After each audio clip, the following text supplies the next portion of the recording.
عرض کی قبلہ اچھا جب آپ کو کنعان میں کنویں میں ڈالا گیا اور آپ کو جب مصر میں قید میں ڈالا گیا، زندان میں ڈالا گیا، تو اس وقت آپ کی کیا کیفیت تھی؟ آپ کو کیسا لگا؟ مثال کے طور پر اگر کوئی کسی چکی پہ جاتا ہے تو گیہوں لے کے جاتا ہے، گندم لے کے جاتا ہے، خالی ہاتھ نہیں جاتا۔ تو میرا دوست ہے، میرے پاس آیا ہے تو میرے لیے کیا لے آیا ہے؟ تو اس نے عرض کی قبلہ میں ایسی چیز لے آیا ہوں جس سے آپ اپنے حسن کا جلوہ دیکھ سکتے ہیں۔ اپنی 40 دوستوں کو، سہیلیوں کو آپ نے جو چھریاں دی اور سیب دیے، پھل دیے، جب انہوں نے چھریاں چلائی تو سیب کے بدلے انگلیاں کٹ گئی۔ تو جب حضرت سیدنا یوسف علیہ السلام علی نبینا، آپ اللہ کے کامل انبیاء میں سے گزرے ہیں، آپ کے معجزات، آپ کی کرامات، آپ کی کمالات بیشتر ہیں اور گنتی سے باہر ہیں۔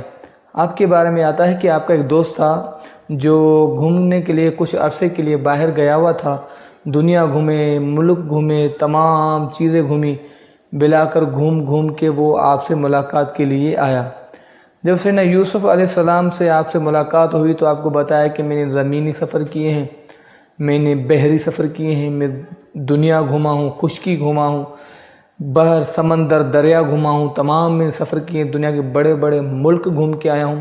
تمام جب بات مکمل ہوئی تو بات جب پوری ہو چکی تو اس سے سیدنا یوسف علیہ السلام سے آپ کے دوست نے عرض کی کہ بلا اچھا جو آپ کے بھائی تھے، جو ظالم بھائی جنہوں نے آپ کو کنویں میں ڈالا، اب ان کا کیا حال ہے؟ تو آپ نے فرمایا وہ اللہ کا کرنا تھا، اللہ کی ایک آزمائش تھی جو ہم پہ آ چکی۔ آپ نے فرمایا مثال کے طور پر شیر ہے، شیر کتنا بھی اس کو کوئی زنجیریں ڈال دے، بیڑیاں ڈال دے، شیر کی عزت پہ کوئی فرق نہیں رہتا، شیر شیر ہوتا ہے۔ حتیٰ کہ اگر اس کے گلے میں کوئی پٹا ڈال دے تو بھی شیر شیر ہوتا ہے، اس کی کوئی برائی نہیں ہوتی۔ شیر بادشاہ، اور بادشاہ تو بادشاہ ہی ہوتا ہے۔ یہ اللہ کا ہونا تھا، اللہ کی طرف سے ہوا۔ تو آپ کے دوست نے عرض کی قبلہ اچھا جب آپ کو کنعان میں کنویں میں ڈالا گیا اور آپ کو جب مصر میں قید میں ڈالا گیا، زندان میں ڈالا گیا، تو اس وقت آپ کی کیا کیفیت تھی؟ آپ کو کیسا لگا؟ آپ نے فرمایا مجھے ایسا لگا جس طرح چاند کو گرہ لگ جاتی ہے، چاند کالا پڑ جاتا ہے، اندھیرا ہو جاتا ہے، جیسے 14ویں کا چاند ہو، اس کو گرہ لگ جائے، سیاہ ہو جائے، پوری دنیا میں اندھیرا ہو جاتا ہے۔ اور اسی طرح زوال کی جو تاریخیں چاند کی ہوتی ہیں 28، 29، 30، ان چاروں تاریخوں میں جب چاند گم ہوتا ہے تب بھی اندھیرا ہوتا ہے، ایسا مجھے محسوس ہوا کنعان کے کنویں میں اور مصر کے زندان میں۔ تمام جب یہ سوال جواب پورے ہو چکے تو سیدنا یوسف علیہ السلام آپ نے محبت میں کہا کہ تو میرا دوست ہے، دوست جب دوست سے ملنے جاتا ہے تو کوئی تحفہ، کوئی ہدیہ لے کے آتا ہے، تو میرے لیے کیا لے آیا ہے؟ تو دوست نے کہا کہ بلا میں شرمندہ ہوں، میں آپ کے لیے کچھ نہیں لا سکا۔ تو آپ نے فرمایا مثال کے طور پر اگر کوئی کسی چکی پہ جاتا ہے تو گیہوں لے کے جاتا ہے، گندم لے کے جاتا ہے، خالی ہاتھ نہیں جاتا۔ تو میرا دوست ہے، میرے پاس آیا ہے تو میرے لیے کیا لے آیا ہے؟ تو اس نے عرض کی کہ بلا میں اور تو کچھ نہیں لے آیا، لیکن ہاں آپ حسین ہیں، آپ کا دنیا آپ کے حسن کی تعریف کرتی ہیں، آپ تمام حسینوں کے بادشاہ ہیں۔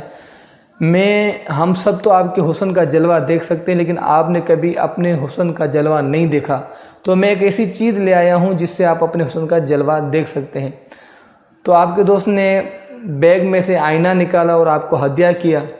آپ سیدنا یوسف علیہ السلام علی نبینا، آپ نے جیسے ہی آئینے کو دیکھا، اپنے چہرے کو دیکھا تو آپ کے ہاتھ سے آئینہ چھوٹ گیا، فوراً گر پڑے اور اپنے حسن کی تاب برداشت نہ کر سکے، یعنی اتنے حسین تھے کہ خود کو دیکھ کر آپ گر پڑے۔ تو آپ اندازہ لگائے جب بی بی زلیخا نے، آپ نے اپنی 40 دوستوں کو، سہیلیوں کو آپ نے جو چھریاں دی اور سیب دیے، پھل دیے، جب انہوں نے چھریاں چلائی تو سیب کے بدلے انگلیاں کٹ گئی، تو جب انہوں نے ایسا حسن کا جلوہ دکھا، ایسا دیدار کیا، اور اس شخص اللہ کے نبی سے یوسف علیہ السلام نے جب خود اپنے حسن کا جلوہ کیا تو خود اس کو تاب نہ برداشت کر سکے، یہ آپ کے حسن کا عالم تھا۔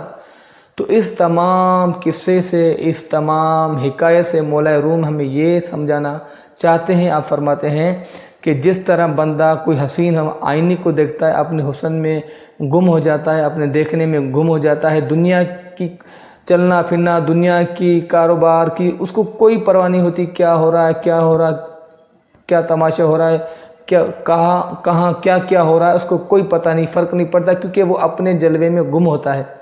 آپ نے فرمایا اسی طرح اللہ کے جو ولی ہیں، درویش ہیں، اولیاء ہیں، صالحین ہیں، وہ ہر وقت اپنے رب کے دیدار کی طلب میں اس جلوے میں مستغرق رہتے ہیں۔ ان کے سامنے دنیا چل رہی ہے، لوگ تماشا، دنیا کی آمد و رفت، کاروبار، تجارت، کوئی چیز کوئی انہیں اثر نہیں کرتی، وہ ہر وقت اپنے یار کے جلوے میں مستغرق ہوتے ہیں اور اس کا جلوہ کرتے ہیں۔ اللہ سے دعا ہے کہ اللہ تعالی ہمیں بھی توفیق دے کہ ہم بھی اولیاء اللہ کی صحبت عطا فرمائے۔